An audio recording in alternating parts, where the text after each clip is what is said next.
Revisaremos algunos criterios propuestos por Creswell para los estudios narrativos. Entonces aquí nosotros nos vamos a centrar en revisar procedimientos planteados por Creswell a partir de varios autores que concuerdan que el estudio narrativo se centra en estudiar uno o dos individuos, recopilar datos a través de sus historias, informar esas experiencias individuales y ordenar cronológicamente el significado de estas experiencias. Para ello, nosotros vamos a utilizar el caso de la construcción de identidad de un docente de lengua extranjera sin formación pedagógica de base. Para esto nosotros revisaremos algunas características que cumple el texto. En primer lugar, la historia, ya que durante el texto se recopiló las experiencias vividas de un docente de lengua extranjera, mediante el cual se denota la forma en la que se ha construido su identidad y cómo se ha ido conformando mediante su trayectoria laboral en diferentes situaciones educativas y expresa sus sentimientos y emociones. Además, la historia está recopilada a través de la forma principal de recolección de datos cualitativos, que es la entrevista,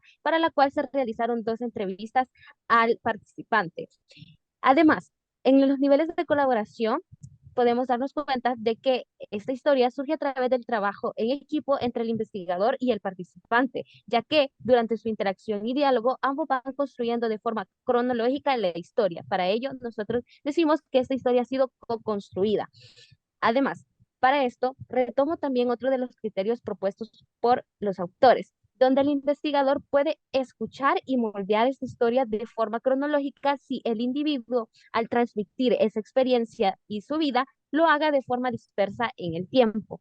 Otro de los puntos es de que nosotros identificamos que el análisis que se llevó a cabo es a fin de un estudio narrativo, dando una mezcla entre el análisis temático y estructural. Además, toda narrativa tiene puntos de inflexión, que para este caso se identificaron tres tensiones. Una va relacionada con el valor moral del sujeto, la autenticidad del balance y el trabajo de la vida. Además, nosotros podemos diferenciar los estudios narrativos en dos diferentes líneas. La primera es considerar la estrategia de análisis, que como ya dijimos, identificamos que es un análisis temático estructural, y otra es considerar el tipo de narrativa. Para esto, nosotros decimos de que es una narrativa de historia oral, porque tiene un enfoque contextual específico y esta historia está contada sobre la construcción de identidades de los docentes de lengua extranjera que no tienen una especialización de docencia. Y se retoma uno de los individuos de ese grupo y se expresa mediante su testimonio cómo ha sido esa experiencia. Entonces nosotros básicamente hemos presentado un procedimiento general que agrega información sutil sobre el proceso de recolección de datos y las estrategias que se pueden utilizar para analizarlos. Por lo que vemos reflejado en el caso que se llevó a cabo, nosotros podemos decir de que se determinó inicialmente que el problema iba acorde al estudio narrativo, se recopiló datos a partir de la entrevista y se hizo una transcripción donde se enfatiza la interacción y el diálogo entre el investigador y el participante, además que se dio un contexto sobre la investigación y en las entrevistas se describe el lugar, tiempo y condiciones en las que se realizó el análisis. Además, en la investigación hay una participación entre el participante y el investigador en el que se están negociando los significados.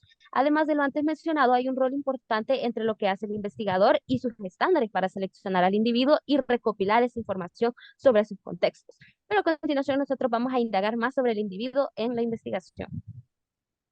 Ok, ya sabemos que el enfoque del estudio narrativo es el sujeto. ¿Qué componentes podemos tener en cuenta acerca de este individuo en la investigación? Primero tenemos que justificar por qué se escoge un sujeto en específico. En este caso se justifica porque cumple con las características de ser docente de lengua extranjera y también tener riqueza en su relato, además de no tener una formación pedagógica previa. El modo en el que se abordó fue el pragmático, ya que se halló a esta persona en un encuentro casual. Y el tipo de narrativa, pues, fue de primer orden, ya que la persona estaba contando sus historias, sus narrativas y no las de alguien más. Ahora, hablando del modelo de diferencias, este es un modelo que Creswell creó y gira alrededor del problema de investigación. Comienza siempre con el problema, que en este caso es los obstáculos que encuentran los docentes en su creación de identidad al no tener esta formación pedagógica previa, y esto se complementa con evidencia e investigaciones previas. Aquí se cita bastante a Lapointe, por ejemplo, que es un autor que se encuentra mucho en el texto. ¿Qué diferencias hay en esta evidencia? Un ejemplo es, algo que se argumenta es que no hay investigaciones con un enfoque constructivista social, que es algo que busca en parte esta investigación. ¿Y qué beneficios puede traer esto para las audiencias? Más que todo para los docentes, entender su subjetividad y que esto sea aplicado a capacitaciones u otras cosas que se le brinden.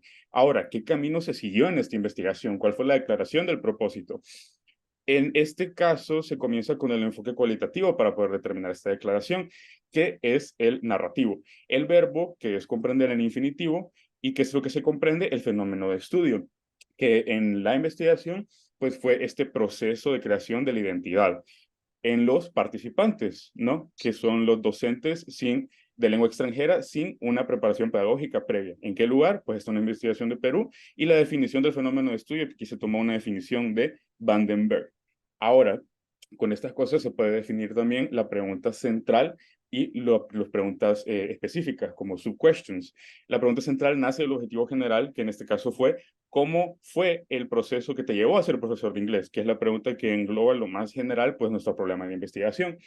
Y de ahí nacen, se parten las sub-questions, las preguntas ya más específicas. Creswell recomienda de 5 a 7 preguntas y aquí hay de dos tipos, planificadas y no planificadas, ¿no? Porque esta es una entrevista de estilo no estructurada. ¿Y cómo lograron que se contestaran estas preguntas de la manera más abierta y confiable posible? Pues con acercamiento y empatía. Creswell dice que esto se logra por medio de formalidad y un método para la formalidad pues son contratos, por ejemplo.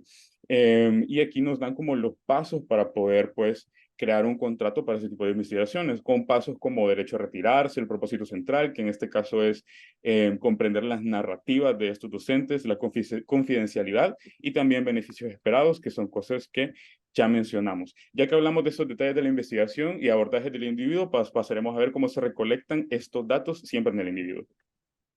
Y una de las primeras metodologías que Creswell establece es la estrategia de muestreo. Hay varias estrategias de muestreo. Está la de variación máxima de casos críticos y los casos de conveniencia. Hay dos criterios los cuales Creswell establece con esta estrategia y la cual el caso sí comprende. Es el de participantes en la encuesta porque reflexiona sobre quién es el participante, quién es el profesor, qué hace el profesor, por qué lo hace. Y también reflexiona sobre el tamaño de la muestra. Se enfoca en solo un participante, el cual es el participante P. Nosotros consideramos que la estrategia utilizada es la estrategia de conveniencia porque se ve en la página número 64 que el investigador ya tiene una relación previa con el participante. En sí, esta información nos lleva al análisis de datos. Creswell establece 4 maneras que se pueden analizar. El caso comprende 2. Primero, los elementos de la estructura de la trama, porque se identifican características, estereotipos y arquetipos del personaje, que en este caso es el profesor. Y también el análisis temático, porque se desarrolla el análisis en temas y en facetas, como se puede ver en la escritura de el estudio narrativo, la cual es la narrativa completamente formada. Aquí se ve lo que es el resumen, la orientación, la acción complementativa, la evaluación, la resolución y el CODA, los cuales son fragmentación del análisis de la historia y se puede ver en la página número 70 del documento. Así podemos llegar a las evaluaciones del documento en sí, las cuales se comprenden y Creswell las clasifica en 5 y el caso sí las toma en cuenta. ¿Por qué? Porque primero se centra en un solo individuo, el participante P. Segundo, se recopilan historias que son relevantes para el individuo. ¿Cuál es el contexto en el cual enseña el profesor? Tercero, porque se desarrolla una cronología. Y aquí cito al documento en la página 85, la cual dice que gracias al análisis que hicieron, pusieron a establecer la identidad de P en el presente, en el futuro y en el pasado. Así cuenta una historia que relata lo que se dijo, cómo se dijo y cómo relacionan los hablantes hacia esa historia. Finalmente, se incorpora un ámbito de reflexividad porque los investigadores no solamente dan datos, sino que infieren a partir de ellos. Y así llegamos a las cuestiones éticas. Estos criterios sí se cumplen dentro del caso en particular, porque primero respeta el anonimato, el participante P. Segundo, pregunta y ratifica la participación por medio de correo electrónico. Tercero, no indaga por temas sensibles, no agobia al participante para que dé una respuesta en específico. Y cuarto, establece el propósito del estudio. Una vez se contactan con el participante y se sabe del objetivo de la investigación, ellos deciden si participar o no. Estos fueron los criterios de Creswell en un caso particular. Gracias.